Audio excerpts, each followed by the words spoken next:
kids! I am so happy you are here. I would be so grateful if you would subscribe by hitting the red and white rectangular subscribe box down below and then tap that bell next to it for notifications so you can be notified each time I post. If you enjoy this, please share it with your friends so we can all read together and learn new things. Now sit down, make yourself comfortable, put your listening ears on so we can all learn together.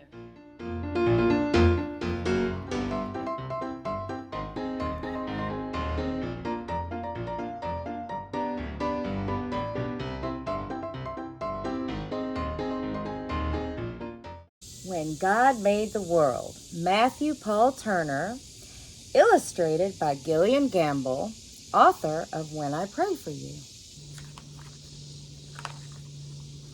In the very beginning, before anything was, before God started doing what it is God does, when all that existed was wide open space, God imagined a universe and began to create.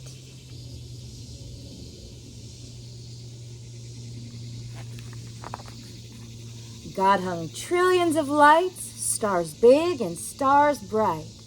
God turned the dark sky into a glorious sight. God put planets in places with moons in some cases and galaxies that reached the outermost places. God made comets that fly with tails through the sky and asteroids and meteors that sometimes zoom by. And with cosmic explosions, God set space into motion, causing planets to orbit their suns with devotion.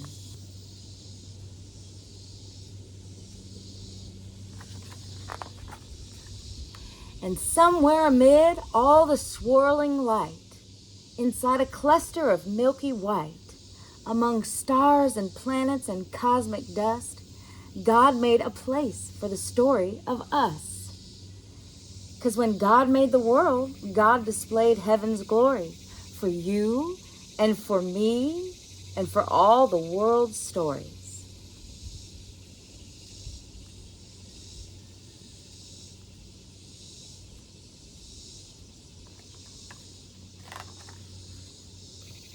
Our planet God made a blue and green sphere and designed it to orbit the sun once a year. God made daytime and nighttime, climates and seasons, and all kinds of weather that varies by region. God made continents and oceans, islands and seas, a north and south pole that God put in deep freeze.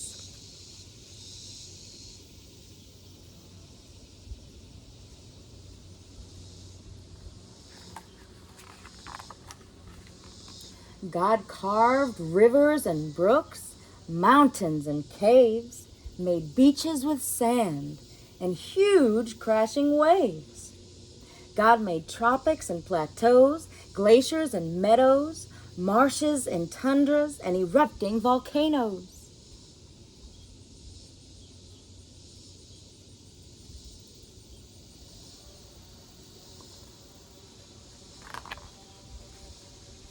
God made some places high with peaks in the sky and places where snowflakes still fall in July.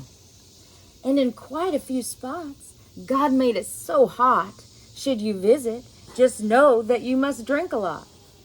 God made valleys so low and geysers that blow, and under Earth's surface, God put well springs that flow.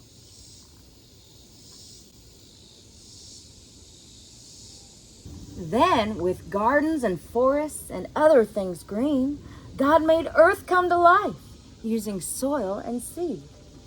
God made cypress and pines, bushes and vines, all kind of trees with leaves God designed.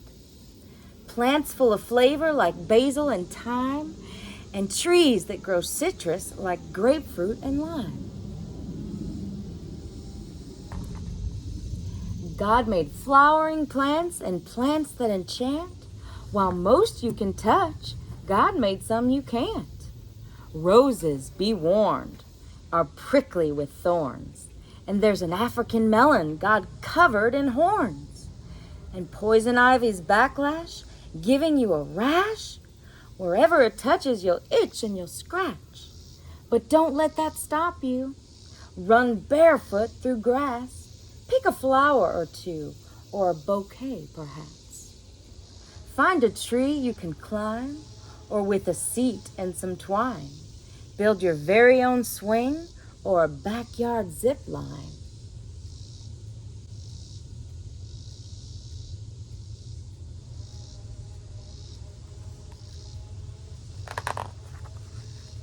And when you eat grapes or pour syrup on crepes, or into a forest you go to escape, give thanks to God for all that God made. For the fruit and the syrup, for the trees and the shade, because when God made the world, God did all that God could to create every detail for our joy and our good.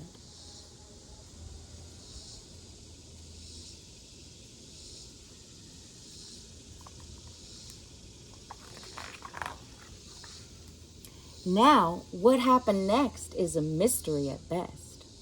But God made a bird, and that bird made a nest. So God filled the sky, perhaps over time, with birds and more birds, and most learned how to fly.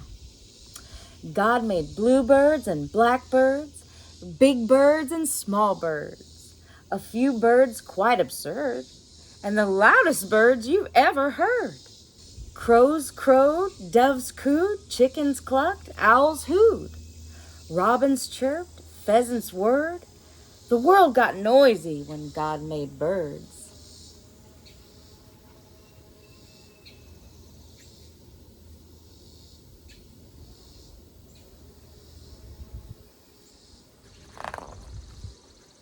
Then the oceans God filled with fish, sharks, and krill, creatures God made with fins and with gills, swordfish and trout, fish sleek and fish stout, and whales that God made to breathe through a spout.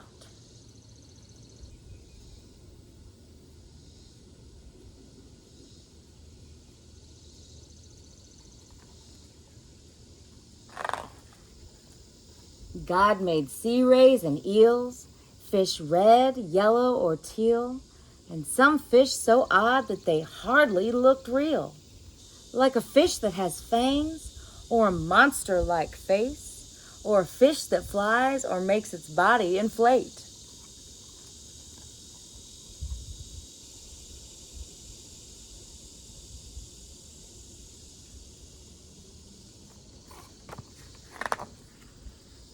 And wherever a river, ocean or sea, touches dry land, there's likely to be all sorts of creatures living their lives on land and in water.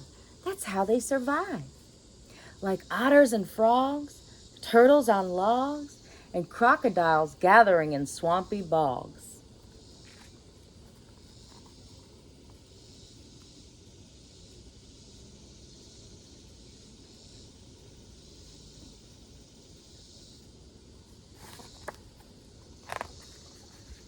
And then God made cows, horses, and goats. And God made gibbons with inflatable throats. God planned lions to roar and tigers to pounce. And kangaroos, God thought, let's make you bounce. God made bears to growl and moles to plow. And under full moons, coyotes to howl. Donkeys brayed, giraffes bleated, jaguars prayed, rhinos stampeded. Bunnies hopped, beavers chopped, and in muddy pools, hippos plopped.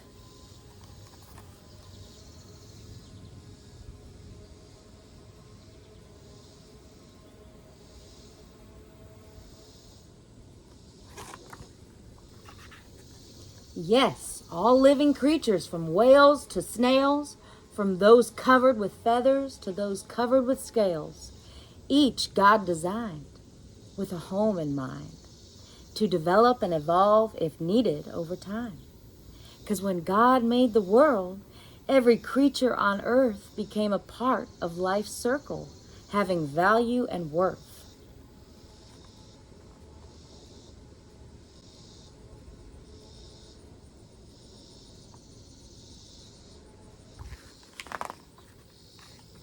And God made people, people like you and me, people with souls, people with stories, a global family tree.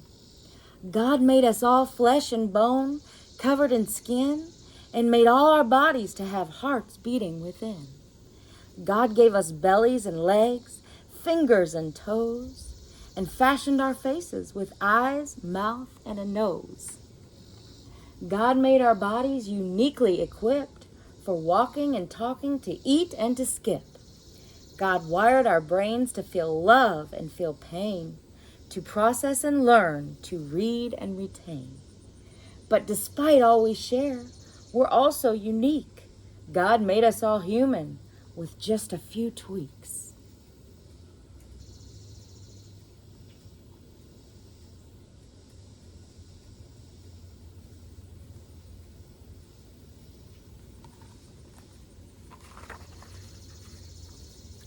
Each of our faces, bodies, and traits, our skin tone, our features, God did create. God made some people shy and some people loud, and some who thrive in the midst of a crowd. Some make music and some like math, and some are prone to blaze their own path. But always remember, 'cause this much is true, God has a purpose for making you.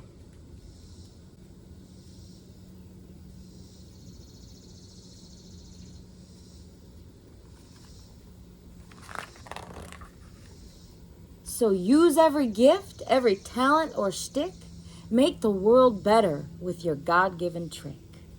Bring smiles to faces. Show love and good graces to those who need hope in all different places. Discover a star, a planet or moon, or help keep a forest from dying too soon.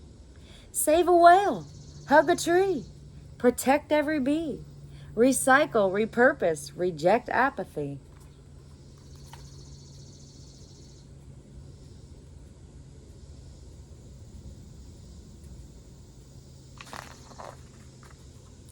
Because all of creation whispers God's story. The mountain, the ocean, the blue morning glory. The raindrops, the sunshine, the grapes on the grapevine. With nature, God gives us a glimpse of divine.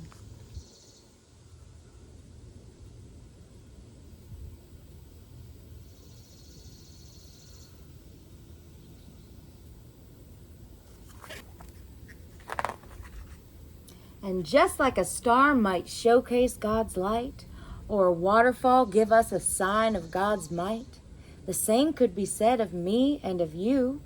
How we live, how we love, tells God's story too.